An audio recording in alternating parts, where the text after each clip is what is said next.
Cricket world cup से India को 2.4 billion dollars का फायदा होगा और पाकिस्तान में आईएमएफ से 70 करोड़ डॉलर कर्जा मिलने पर खुशियां मनाई जा रही हैं। इतने शहजादे हैं कि ये फुल टॉसेस करवाते हैं। ये इतनी जहमत ही नहीं करते कि जो गेंद है उसका ठप्पा जमीन पे लगे, तो कोई पिच अपना कोई जादू दिखाए। ये तो सिर्फ एक फायदा मैं आपको बता रही हूँ कि जो इकोनॉमी वो कमा कर दे रहा है क्रिकेट वर्ल्ड कप, लेकिन इसी के साथ वहां पे टूरिज्म कितना, वहां पे और कितना ज्यादा बेनिफिट हुआ इससे, वो अपनी जगह पर। जबकि तो हमने अपने सारे ही माशाल्लाह से शहजादे जो स्पिनर है बेंच पे बिठाए हुए, वो वहां पे बैठे हुए थे ऐसे करके तीनों, तो इस काबिल ही नहीं थे कि उनको आप अपनी प्लेइंग 11 में डालें। और उसी के ऊपर जो है हम ये सोचते हैं कि अभी तक हम आईएमएफ के चुंगल में फंसे हुए हैं और कोई इसको कोई वो नहीं, बस ठीक है, ओके, खुशियां मनाई जा रही हैं, मिल गया कर्जा मिल गया। नमस्कार दोस्तों, इंडिया को वर्ल्ड कप में 2.4 बिलियन डॉलर का प्रॉफिट हुआ है और यहीं पाकिस्तान को 700 मिलियन डॉलर का लोन मिलने के बाद वहां के लोग खुशियां मना रहे हैं। ये पाकिस्तान का हाल है, आप देखिए इस वीडियो में। जो फैक्ट्स एंड फिगर्स हमारे सामने आ रहे हैं, तो इंडिया को क्रिकेट वर्ल्ड कप में जो 2.4 बिलियन डॉलर जो है वो ऐड करेगा to Indian economy, cricket world cup, और इससे उनकी इकोनॉमी को कितना बूस्ट मिल रहा है। अच्छा, ये तो सिर्फ एक फायदा मैं आपको बता रही हूँ कि जो इकोनॉमी वो कमा कर दे रहा है क्रिकेट वर्ल्ड कप, लेकिन इसी के साथ वहां पे टूरिज्म कितना, वहां पे और कितना ज्यादा बेनिफिट हुआ इससे, वो अपनी जगह पर। जबकि हम दूसरी तरफ ये देख रहे हैं कि जनाब आईएमएफ से जो 70 करोड़ डॉलर मिल गया, वाह वाह जी वाह वाह, क्या बात है, शादियां बजाओ, खुशियां मनाओ, तालियां बजाओ जनाब। एक तो इस बात पर खुशियां कि दिवालिया होने से बच गए, और दूसरे इस बात पर कि अब तो कर्जे की किस्त भी मिल गई, आगे भी कर्जे। तो ये ऐसी कौमों की ये होती है कि जो हमेशा कर्जे पे चल रही है, जिनको ये ना पता हो कि जनरेट कैसे करनी है इनकम, पैसा कैसे जमा करना है। नहीं, उन्होंने क्या करना है, उन्होंने सिर्फ ऐसे उस पे चलना है कि बस कर्ज मिल जाएगा, आईएमएफ के पास चले जाएंगे और उसे ले लेंगे। इंडिया 1990s में आईएमएफ छोड़ चुका, कब का, कहाँ निकल गया, मतलब कंपैरिजन करें, कोई है ही नहीं कंपैरिजन। और उसी के ऊपर जो है हम ये सोचते हैं कि अभी तक हम आईएमएफ के चुंगल में फंसे हुए हैं और कोई इसको कोई वो नहीं, बस ठीक है, ओके, खुशियां मनाई जा रही हैं, मिल गया कर्जा मिल गया। तो हमें तो वेल्थ जमा करने की आदत नहीं है, वेल्थ जनरेट करना हमारे बस का काम ही नहीं है, लेकिन पर्सनल लेवल पर वेल्थ जनरेट करना आता है। अच्छा, अब मैं देख रही थी कि कुछ एसेट्स सामने आए हैं, जो गैजेट ऑफ पाकिस्तान है उसकी कुछ डिटेल सामने आई है, जिसमें ये बताया गया है कि प्राइम मिनिस्टर अनवारुल हक काकड़ साहब जो हैं वो ओन करते हैं एसेट्स वर्थ 48 मिलियन। ठीक है जी। अच्छा, फाइनेंस मिनिस्टर शमशाद अख्तर साहिबा जो हैं उनके हैं 2.8 बिलियन रुपीस के एसेट्स। मुर्तजा सुलंगी जो कि जर्नलिस्ट हैं और अब इंफो मिनिस्टर हैं, उनके हैं ओवर 23 मिलियन।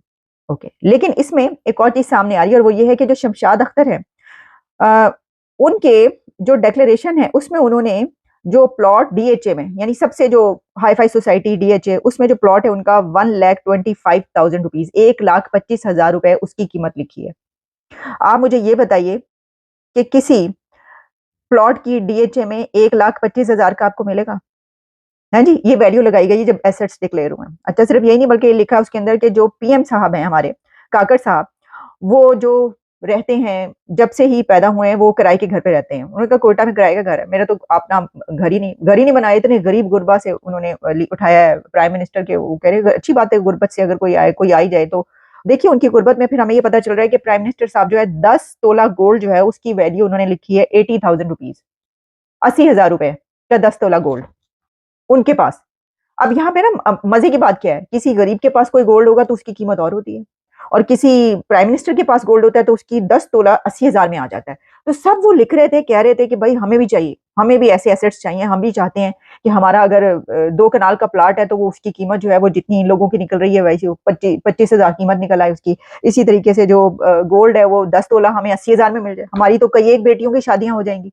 इतने शहजादे हैं कि ये फुल टॉसेस करवाते हैं। ये इतनी जहमत ही नहीं करते कि जो गेंद है उसका ठप्पा जमीन पे लगे, तो कोई पिच अपना कोई जादू दिखाए, कुछ ये करे। जब आप फुल टॉसेस करवाते रहेंगे तो पिच जैसा भी हो क्या फर्क पड़ता है। और स्पिन बॉलर्स फुल टॉसेस करवा रहे हैं और ऑफ साइड के बाहर इजी बाउंड्री बॉल्स दे रहे हैं, आधे पिच पे ठप्पे मार के छक्के खा रहे हैं। तो कोई एक्यूरेसी नहीं है इनकी, कंसिस्टेंट। और जो दूसरी टीम के बैट्समैन है उनको पता है कि हमें रिस्क लेने की जरूरत नहीं है, क्योंकि हर ओवर में माशाल्लाह से अच्छी सी प्लेट में रख के 2 बाउंड्री बॉल्स तो ये देंगे, तो उसी पे आप चौके मारें, उसी पे छक्के मारें।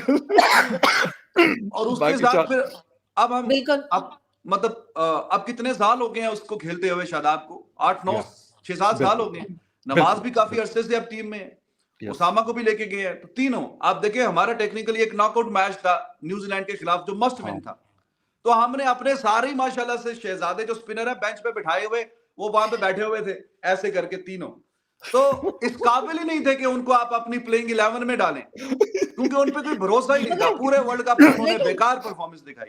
बिल्कुल, फिर लेकिन बाकी आ रिजवान, जाती है फास्ट मैं बॉलर्स। बिल्कुल रिजवान आपकी तरफ आऊंगी। मैं एक क्वेश्चन जरा फखर से भी ले लूं, जी और जी वो ये कि फखर, आपके ख्याल से कि ये जो कुछ रिजवान ने बताया बिल्कुल एग्जैक्टली ऐसा ही हुआ है, लेकिन क्या उसके बाद सारा ब्लेम जो है वो बेचारे कैप्टन के ऊपर डाल दिया गया, और शाहिद आफरीदी को कहा जा रहा है कि जी उन्होंने लॉबिंग की है अपने दामाद को, शाहिन शाह आफरीदी को कैप्टन बनाने के लिए? क्या ये आपको लगता है ऐसा हुआ होगा?